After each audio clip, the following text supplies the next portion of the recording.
Chapter 1 of Reclaiming Aphrodite, The Journey to Sexual Wholeness by Amrita Grace. I made a previous video where I read out loud the introduction, so here's Chapter 1. The beginnings of my own healing journey. Personal story, the first healing steps. Driving down the dusty dirt road on my way to Sheep Ranch, my mind wanders back to the conversation with Johanna that led to this moment. I'm hosting a women's fire walk this weekend, she said. Would you like to come? You may find it helpful since you're just beginning your process of recovery. I replied, sure, why not, even though I had never been interested in such things before. Back in the present moment, I saw the turnoff to Johanna's coming up, and I knew there was no turning back, either from the fire walk or from my choice to heal myself from sexual addiction. I arrived at the home of Johanna, Jan, and Karen around noon.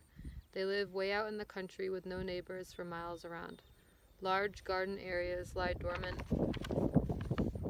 for the winter behind deer fences. Two large buildings are visible on the property as I find a place to park my car. I head for the building that looks like a house, and Johanna greets me at the door. Welcome, Kim. I'm so glad you came. I smile shyly and go inside. I do not know anyone here. 15 or so women gather in the living room, some of us sitting on the floor. I feel fearful and excited and eager. Each woman introduces herself, and then Johanna introduces us to Jan, who will be taking care of the fire while we prepare to walk the coals. After some instructions about how the day will be structured, we proceed outside to the place where the fire will be built. First, we silently build the tower of split cedar logs that will become our coals. I remembered Johanna had said that the tower we build is a direct reflection of the strength of our group. We gather in a circle to honor the space where Jan is lighting the fire. Over and over we chant, fire spirit, come to the people. Fire spirit, help us in this way. As the paper at the bottom is slowly devoured by the licking flames. The fire begins to crackle and snap, the temperature rises, and we begin to take small steps back as the chant winds down. Once the fire is going well, Johanna leads us to the temple to spend the next couple of hours preparing to walk the coals. The other large buildings on the property houses the temple. As I enter the building and cross the room, I see hinged wooden shutters which are being opened from the inside by Karen. She beckons us inside.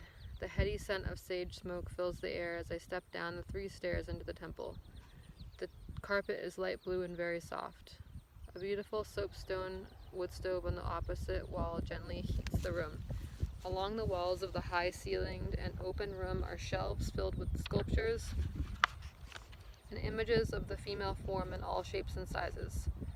Animal carvings and feathers sit among the sculptures, and an owl's wing hangs from the ceiling on fishing line.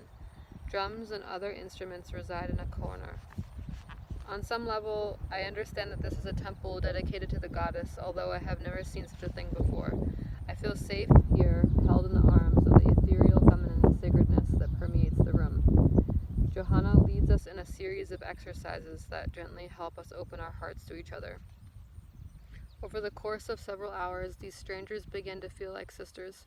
I so want to believe that this kind of connection between people is possible. I remember the last 2 exercises best. It's time for the angel walk, Johanna announces, and smiles light the faces of those who are familiar with this process. Line up in 2 rows facing each other, she instructs, and walk down the middle one by one with your eyes closed. Those of you in the rows, you may touch her very respectfully and whisper in her ears all that you appreciate about her.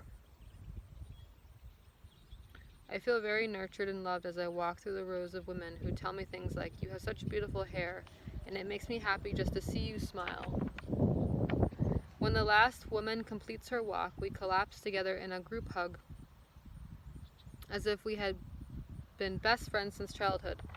It's time for the jellyfish, says Johanna with a twinkle in her eye and a smile on her face. How strange, I thought. This has all been so serious. It is serious no more as we began to imitate her silly movements in the call and response song. We sing the chorus together, the jellyfish, the jellyfish, the jellyfish, fish, which leaves us all dissolved in fits of laughter. Jan comes in from tending the fire and instructs us on how to walk across the coals with determination and intention, eyes on the other side, keeping that goal in sight. Walk across those coals like you mean it, she says with military precision. The moment of truth has arrived. We file outside to a well-spread pile of coals where our tower of cedar logs has been before. Breathless fear rises in my solar plexus. We begin chanting and transmuting the fear into excitement.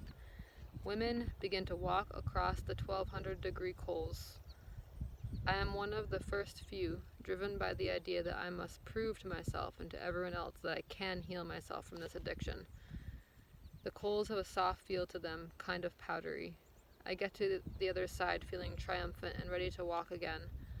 I walk 4 more times. I marvel over the fact that my feet are unmarked. We return to the temple to find some containment for our overflowing excitement and to eventually sleep. I feel that I have communed with fire and received an elemental healing. I remember one of the things that Johanna said during the day. Fire burns, except when it doesn't. I did not understand it then, but I understand it now. I will carry the power of walking the coals with me for the rest of my life.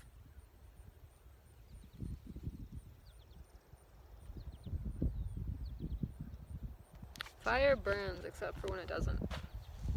So I can't make these videos very long because I don't have actually a lot of space to store things on my phone. So I'm just doing the videos like 10 minutes, kind of around 10 minutes, I guess, and under. And I don't have access to a lot of internet, so it's hard for me to load even the 10-minute videos online without it taking a really long time. But that was chapter 1, and I'll just keep making these little YouTube videos for fun, and people can find them if they want to watch them consecutively and work with the book a little bit here. And maybe I can record chapter 2 right now because it's really short, but I'll do that the next video. And I'm going to think about what it means for fire to not always be hot. Sometimes it's hot, she said, except for when it's not. And I think about that as like liquid, when you're really flowing with your fire and have a healthy relationship with your fire. I have hair in my mouth.